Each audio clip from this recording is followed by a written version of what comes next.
It is so exciting to welcome back Kehinde to the sandbox. He graduated here a couple years ago with his master's in IT, and his topic today is data and biotech. So welcome and thanks for being here. Yeah, thanks for having me. It's glad to be back virtually. Um, it's been 2 years, but I still miss the CIA sandbox. So yeah, happy to be here and happy to be talking to you guys. A couple years ago, I remember I used to sit in one of those chairs and listen to speakers, come into the sandbox, hear their journey, um, insights on what's going on in the tech world and what they do currently. So it's always good and you know always happy to hear from the people from the actual industry that I was aspiring to get into at that point. So today's topic is data in biotech, how data is used in biotech. So I'm just going to jump right in. So I'm going to do a quick introduction of myself. So for those of you that don't know, my name is Kehinde Adelabu, and I graduated from Bentley University. I'm an alum, and I worked at the CIA sandbox most of the time while I was at Bentley University. I graduated during COVID, 2020, May 2020, and it wasn't fun because I was looking forward to the ceremony, have my friends and family around to celebrate, but COVID happened and, safety first. We didn't have a formal celebration, graduation ceremony, so everything was silent. And then fast forward to 2021, we had an actual ceremony at Fenway Park. At that time, I moved to Chicago, and I didn't have the opportunity to attend the ceremony. But my friends they made a video when my name was announced at Fenway Park on the big billboard. I was like, oh yeah, we have to get a video for Kehinde. And they sent me the video, and I was super happy. And even though I wasn't there in person, I felt, the prestige of having your name mentioned as a graduate of Masters in Information Technology at Bentley University. So it was great. So I think that kind of made up for not having the ceremony in 2020. So, and yeah, so during my time at Bentley University between 2018 to 2020, I interned for this company called Vertex Pharmaceutical. Interned in the summer of 2019 and went back there as a co-op in 2020. And that was between January through May. At that time, I was only taking one class, which is my final course to get my master's. And I had some time to continue the project I was working on as an intern in the company where I did my co-op. And as an intern, I worked as an enterprise business intelligence intern. And then I came back for this as the same role, continued working on the same project.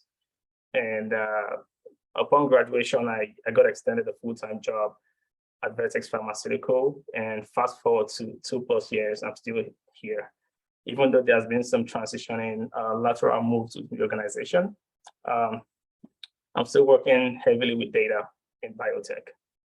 So let's jump into the topic for today. So data in biotech. I would like to highlight that even though the topic today is data in biotech, we use data in our everyday life.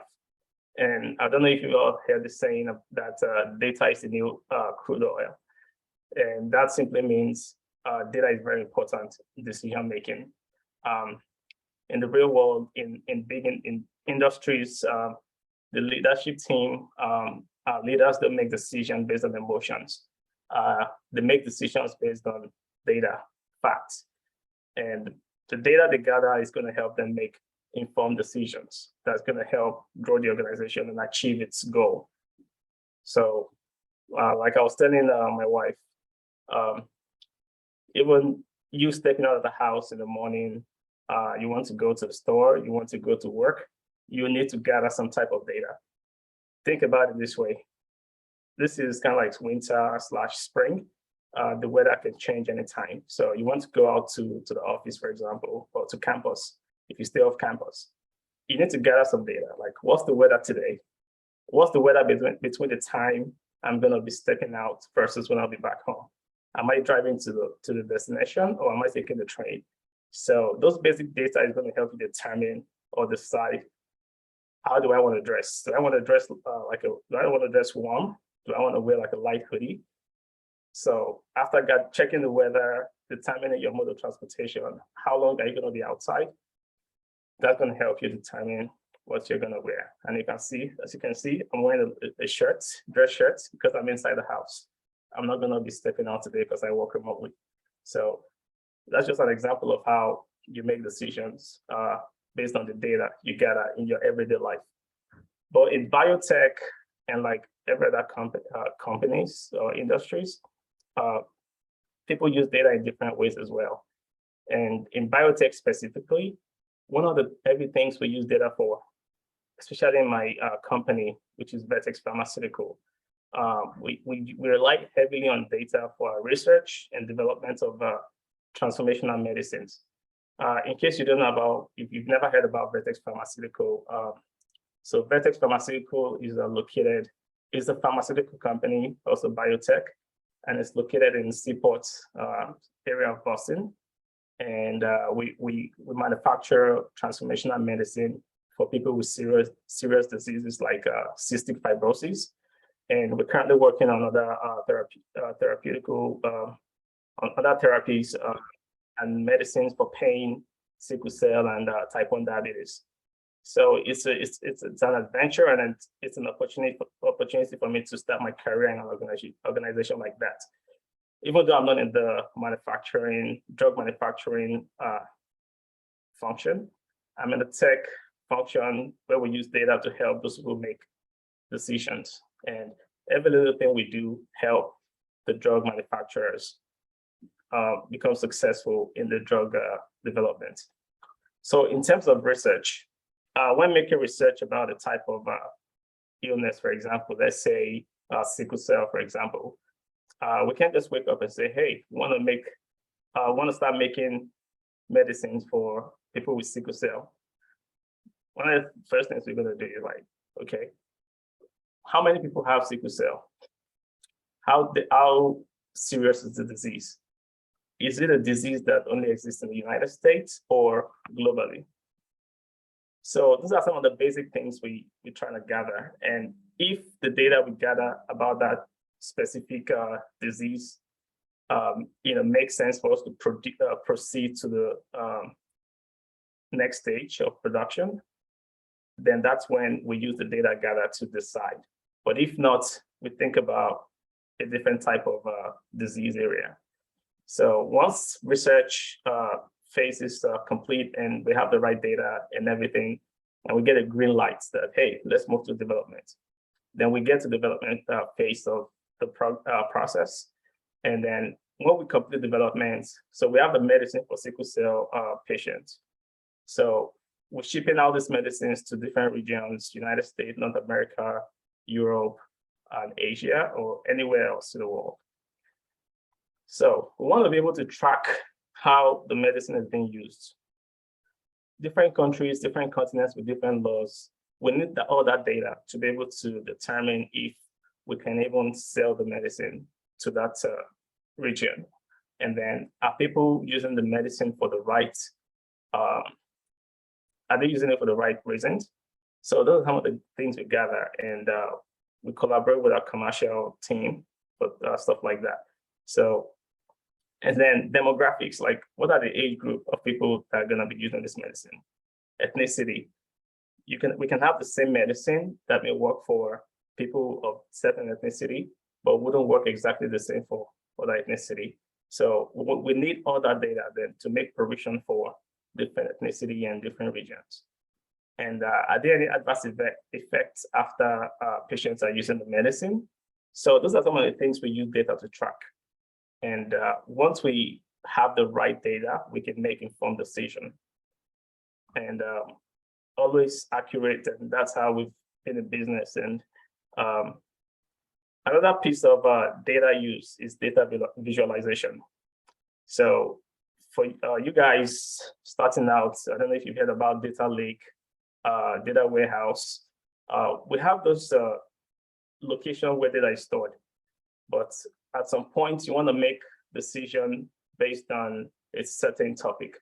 Let's say you want to know the amount of people using your medicines in, people using your drugs in, let's say, Italy, for example.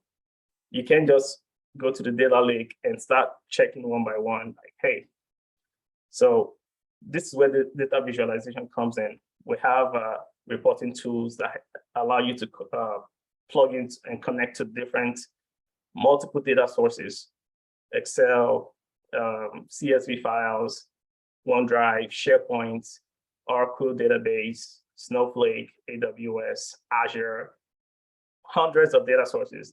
So once you connect to the data sources, you pick the columns you need to create the visuals you need to show, say, for example, how many people are using medicine in Italy. So you can use that data source to just show that specific information. And you can, do like a live refresh every day. And tomorrow you can come back and refresh your report or your dashboard, and you're going to see the updated number based on the connection you have between the data source and your data visualization tool. And then the next item is for clinical research. So this is kind of similar to the research phase of business R&D, and that's like we spend almost 60% of our budget on R&D at my organization, because that's how we improve medicines and bring up therapies to the people in the world. And also fake drug prevention. So from the data we gather to measure if there's any adverse effect of medicines, sometimes people use medicines and then they get a certain type of maybe like side effect of the medicines.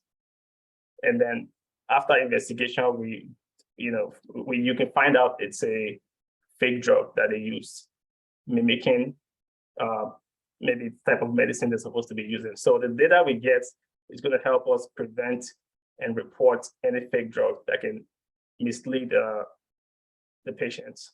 And this is a very important piece of using data. Also, I'm going to digress a little bit to like HR functions in biotechs, because when you think about biotech, you think about things like pharmaceutical companies. And when you think about pharmaceutical companies, you think about companies that make medicines.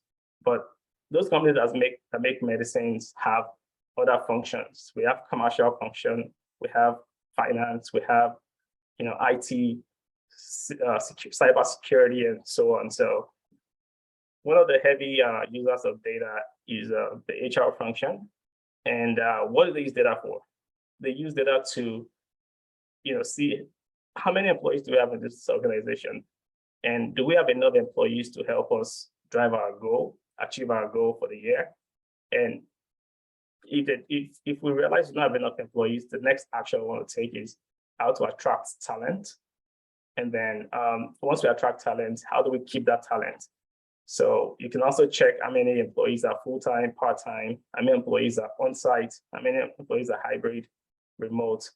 Also gender, like we want to make sure we have a diverse organization. So how many people are male, how many people are female?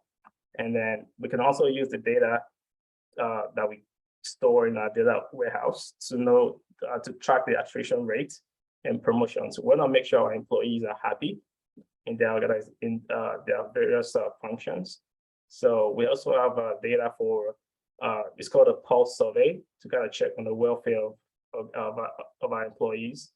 So we send out pulse survey every 6 months. We ask, do you think you've been fairly paid? And it's a fair question, because if you feel like you're not fairly paid, you may not put in your all to get stuff done. But we want happy employees, and we cannot assume that employees are happy. We have to send out surveys. We have to gather data, and then use that data to know the welfare of the employees. And it's anonymous. That's the good thing. So you don't have to worry about, hey, if I say my mind, is anything going to happen? Are they going to use my response against me? No, it's completely anonymous. So employees are always happy to put feedback for leadership in order to have a more conducive environment and conducive workplace. And yeah, we also want to make sure employees are being paid, extended competitive offers and all that good stuff. So the goal is HR is using data to make sure employees are happy, everybody's fully paid, and we have the right employees to do the job. So that takes me to the next slide. ETL process. So ETL process is one of the fundamentals. If you're going to be working with data anywhere you are, I think ETL is one of the things you need to understand. And when I was at Bentley, I took a course and database course.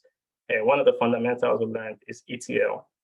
And I had basic understanding. And then when I started working full time, actually as an intern, I started, implementing this process all the time. Say I want to build a dashboard, for example. One of the first questions I ask is, what is my data source?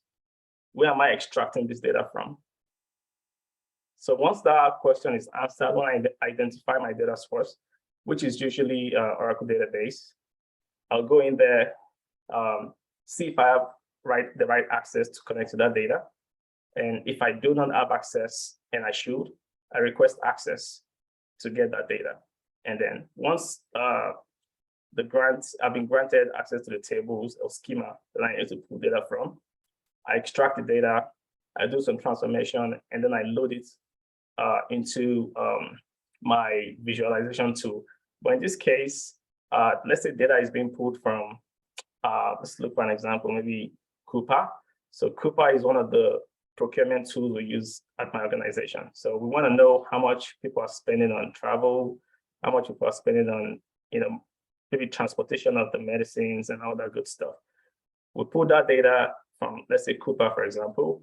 We do some transformation, and then we load it into our data warehouse. So if you notice the gear icon, that is the stage where all the cleanup and transformation phase happens. And then once the data looks good, we plug it into the data warehouse. An example of data warehouse, I don't know if, let me know if there are any other ones that I didn't mention, but we have Oracle database, which we use in our organization. And recently we procured a new one called Snowflake. And Snowflake is really easy to use and more intuitive and new school. So, and so on, Azure, AWS, and so on. So I have a small visual again to kind of show you. So this is the data warehousing. This is for data warehousing, Oracle, Snowflake, and many more platforms out there. And then we have the reporting tools on the right side. So we have Tableau, which is popular, and then Power BI. When I was at Bentley, I learned Tableau. And then when I started working full time, at that time, my organization started adopting Power BI. So this is where transferable skills come in. I was able to transfer my knowledge of Tableau into Power BI. And as a learner, I learned by doing. I learned how to do things by actually doing it. So after working with Power BI for a couple months, I became like one of the subject matter experts. So if a new adopter wants to start working with Power BI, they reach out to me. We have trainings, we have resources where they can get up to speed on how to use it. And it takes less than a week to finish the whole learning, actually the basics. And yeah, especially if you have experience with other reporting tools, it's very easy to pick up any other ones. So Snowflake, like I mentioned, is another data warehousing platform we use currently. And even though Oracle, we're trying to limit the use, it's still heavily used right now. So I'm going to go to the next slide. So what you're seeing here is an example of a dashboard. And this dashboard could be, this is something I picked from the internet, but I can, because of data security, I can put out what we use in our organization. So this is just a sample dashboard that is out there. And you can build this in tools like Power BI, Tableau, and many more. So this allows you to slice and dice data structured data from your data source, be it AWS, be it Oracle or Snowflake. So if you want to see the number of individuals, number of cases you receive every maybe month or day, open cases, closed cases, you can slice and dice, and within minutes, you get results. So if you have 22,000 cases right now, for example, and these cases have to be closed in, let's say, in a month or a quarter, that means you have to that just tells you that you need to prioritize checking all the cases you have, and if there's any need for extra resources, you can hire more employees to help you resolve those cases, many more. So we have status slicers here.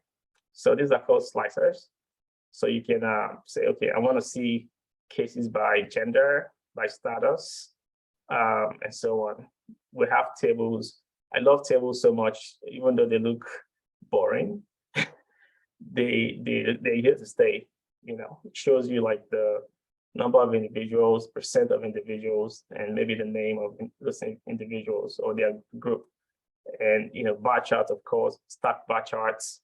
I love them on charts as well, and so on. So this is just a sample dashboard you can build to make data-driven decisions. And this simply involves you have to have access to the data warehouse and the right schemas to pull these data from. And schema it's very similar to like, user. So you can have like HR schema that stores HR related data. You can have finance schema, which stores finance related data. You can have, what else? Commercial schema, so the way we separate those schemas, we just say like HR schema, comms, finance, accounting, preclinicals, and so on. And not everybody have to have access. Not everybody would have access to that data. You only have access to what you should have access to. Say, for example, I work in finance, or let's say I work in the lab, for example, and I want to see how many of our labs are actually successful. So I'm going to have access to that portion of the data because of data security and ethical use of the data. So not everybody is going to have access to everything from the data warehouse. So you only have access to what is the use case, which type of dashboard, which question are you trying to answer? And that's where you just get a slice of the data you need to make those decisions from the data warehouse. And this is a very simple dashboard that can be built in a day or two, or a month or a quarter, depending on the requirements from maybe leadership or your team, for example. So I'm going to go to the next slide. So like I mentioned earlier, data security is a big piece when working with data. You want your data to be secured. Actually, let me do this in order. So when you're working with data or building dashboards or tools for maybe for leadership to make data-driven decisions, one of the key things we push for is to make sure the data is easy to use and easy to trust. So once the data is easy to use and easy to trust, you get more usage, you empower leadership to be able to tell a story and make the best decision that's going to help help accomplishing the goal of the organization. And also, when you have access to data, you want to make sure you're using it ethically. Even if you have access to employee records, you don't want to say, hey, let me see what this guy is doing. How old is this lady? How old is this guy? You don't want to go in there and start scrutinizing data. You just want to do what you need to do and move on. So ethical use of data is a very important piece when working with data, especially in a biotech company. And then data security, of course. When I was at Bentley, we used Duo to authenticate a user trying to connect to, let's say, websites. So we don't want someone from outside of Bentley, for example, like someone that is not a Bentley student, to have access to some resources. So that's why tools like Duo is being implemented at used at Vertex. I don't know if it has changed, but when I was at Bentley, we used Duo. And but right now we use Okta to verify that an employee is trying to get into, say, a database, for example, or a website that's only built for Vertex employees. So you want to make sure you're very conscious of data security.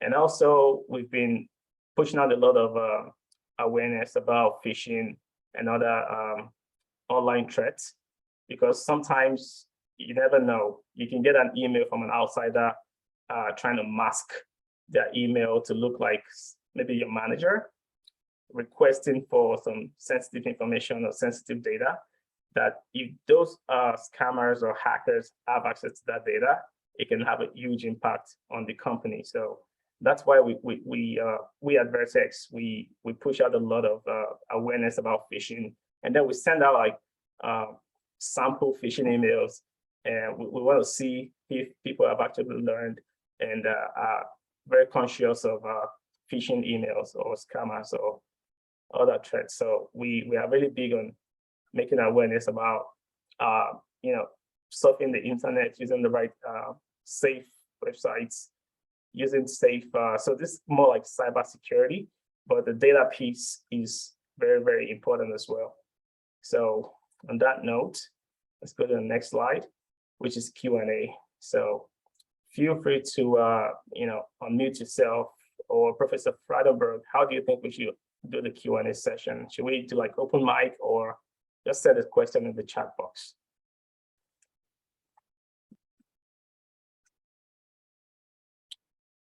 So yeah, so that's. Let me unmute over here. Maybe you can stop sharing your screen so we can see everybody on the screen. All right. And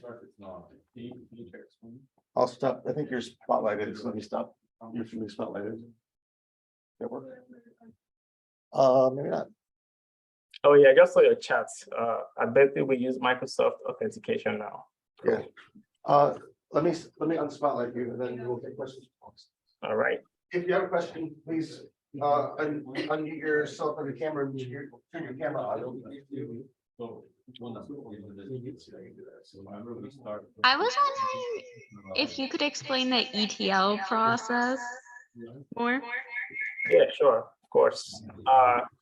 ETL is very simple, and it simply means extracting data, transforming the data, and loading the data. So extracting data is simply, it could be data scraping from the internet. It could be connecting to a data warehouse, like I mentioned, maybe Oracle or Oracle database or Snowflake or AWS. So many platforms out there where you can pull your data from. And then once you extract the data from your data source, you transform the data. What I mean by transformation of your data is data usually come unstructured. So you have to put the data in rows and columns. So once you clean up your data and it looks good, you can then load it into your data warehouse or your reporting tool. Like you can load into your reporting tool like Power BI, Tableau, or I don't know what else is out there, Google Analytics, or even Excel. You can use Excel to build reports as well, but the easy ones and the modern technology out there right now is Tableau and Power BI. So I hope that helps, Lauren. Yes, thank you. You're welcome. This is a good time for me to remind you that to take the survey question with a QR code on the screen, so we can track your attendance and let your teachers know you were here. So please do that now. And if you have another question, please unmute and we'll call on you. And if not, we'll call on you anyway and ask you some questions. Yeah, feel free. You can ask questions about career path in biotech, if you're interested in biotech as well. What are some of the skills you need to get into biotech? Feel free to ask any questions.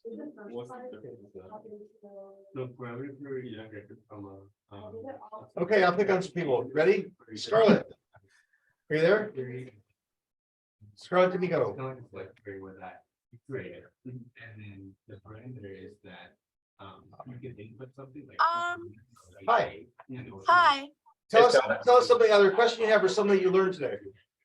I learned that when you are dealing with data, you need to make sure you are using it ethically and also being safe when it comes to like phishing within your company and being smart with who you're sharing data with.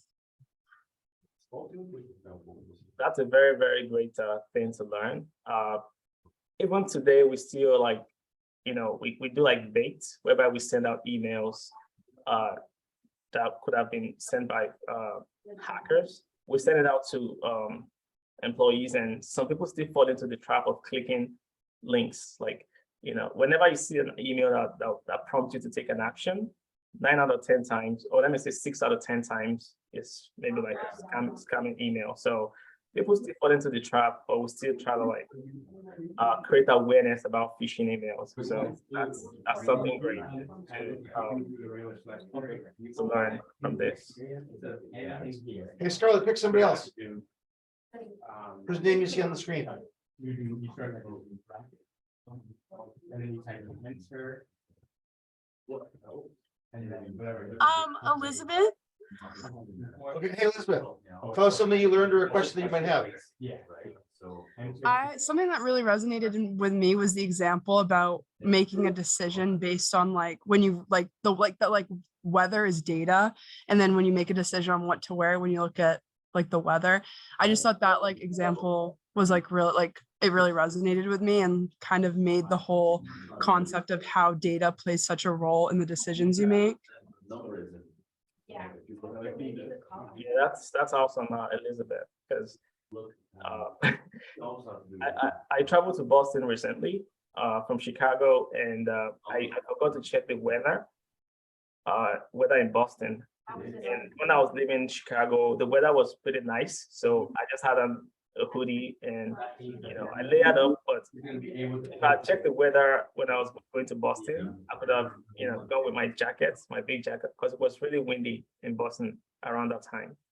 So I didn't use data to make the decision. I just made the decision based on what was around me here in Chicago at that time. But I forgot I need to get data for Chicago and Boston. So luckily for me, my hotel was like 30 seconds from the office. So I usually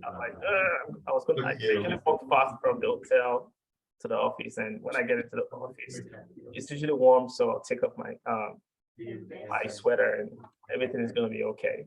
It could have been worse.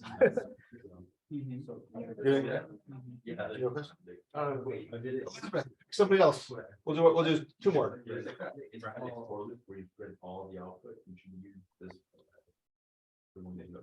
Elizabeth, pick somebody else. We'll do 2 more.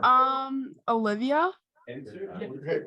Olivia, tell us something you learned or a question you might have. Then you can add like. I think Olivia, just leave us. Yeah. Try again. Wait, I copied it. I don't think Olivia liked it. Sean. Okay, Sean. Yeah. Doesn't matter now, I think.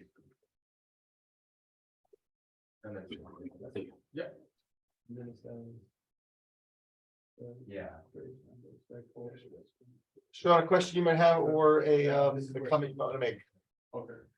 So. Next to this, I want to. Yeah. So it's saying that. Yeah, Sean is not paying attention right now either. I can ask a question. Thank you. Well, I'm actually here not for like a CS class, but for a psychology class. Oh, cool. Yeah. So I was just wondering kind of what it is that you do in biotech, like not so much like with the ETLs or like what exactly are you doing in biotech right now? So right now, like I said earlier, as an intern, I came in as an enterprise business intelligence intern. And then I moved to DTE, where I was doing IT data engineering. that requires a lot of SQL, Power BI, and so on. But right now, I transitioned to people strategy and analytics, which is in the HR function. And what we do is we use to pull data about our employees.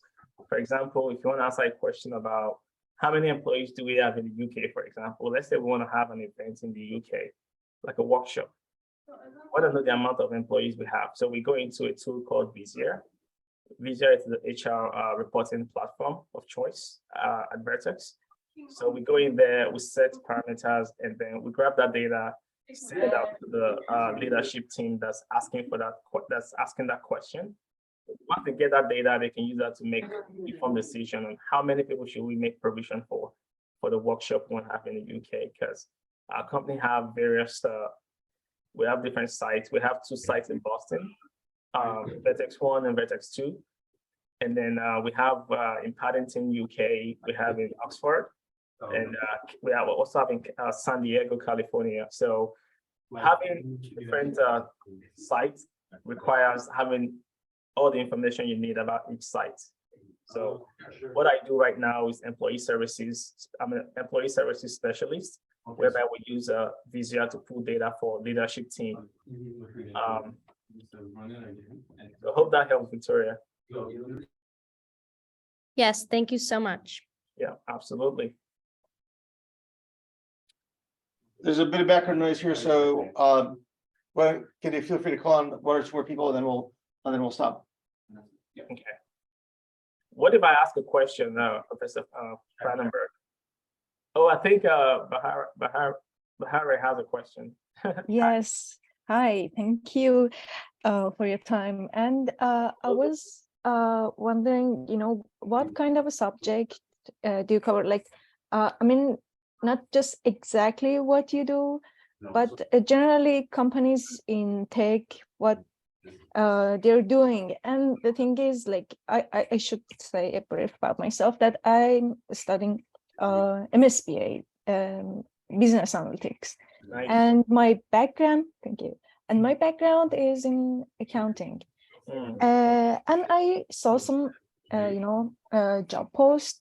Mostly they want someone, with background of healthcare in the in industry. And I was wondering what kind of a subject there are that might be, suitable for someone like me without any healthcare background. Yeah. So when you say subjects, do you mean like courses you take while in school, or it's like by subject I mean what they are actually doing.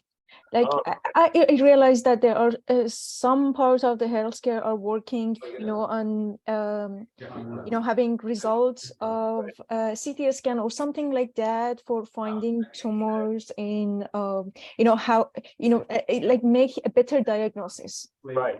Find the result like that, and some of them are like some apps just taking some symptoms and make a short list out of what possible disease you might have, something like that. Like what kind of industry or product might be suitable for someone like me. Yes. So like I mentioned earlier, I'm going to use my company as an example. Even though we make medicines, we make drugs, right? But we have different functions. We have the finance function, we have commercial, and you don't have to be a healthcare professional or somebody that studied pharmacy to work in those functions. So like when I was at Bentley, I studied information technology, and I had little understanding of the biotech industry. But I saw my company, I was interested, I did some research about what they do, and then I gave it a shot. And so my tip for you is if you see any internship opportunity that you're interested in, study the company, do your research about the company, and just give it a shot. And your analytical skill will get you in. And you have to demonstrate that you are interested in learning about the company. So 98% of the things I know about my company now, I learned after I'm in the company. Some things like that I knew, I found out, hey, that wasn't the case. So I would say as a business analytics professional, you can be in I see you in the finance function, I see you in commercial, I see you in DTE, which is data technology and engineering department of tech folks in my organization. So when I was in DTE, I worked with folks from clinicals, I worked with folks from supply chain.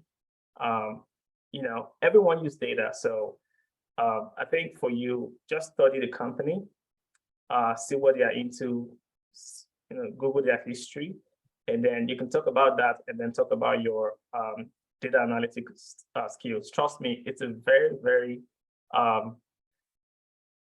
useful skill to have right now, because even folks in human resources are learning how to use data now. We have workshops right now going on. We have trainings for people that don't have data background that are learning data. So we need data folks, definitely. So I'll suggest study the company, study what they work on, what they're passionate about, and talk about it. Talk about your willingness to learn more about the company and what they do, and then you can use your analytics background to help support the team you want to join. So, but the good way to join is as an intern, and then you can progress to a full-time hire if you like the company after your internship. So you're in a good place. Business analytics, I love it, and it's a great course to study. So you can definitely be in healthcare or pharmaceutical or biotech companies. Thank you so much for your answer. Thank you for your time for the whole presentation. Yeah, absolutely. And feel free to connect with Kehinde on LinkedIn. I should increase your follower count. And if any last questions before we stop today? I'm experimenting. If not, I want to thank all of you for coming. Thanks, Kehinde, for coming back. Please make sure you fill out the survey using the QR code or bit.ly/S23 topics so that we can track your participation. Next week, Mike Wegman will be online talking about his experiences as an investment banker, and you can see the whole Sandbox schedule on csandbox.com. So have a good week, everybody. Thanks for coming. All right. Bye, everyone.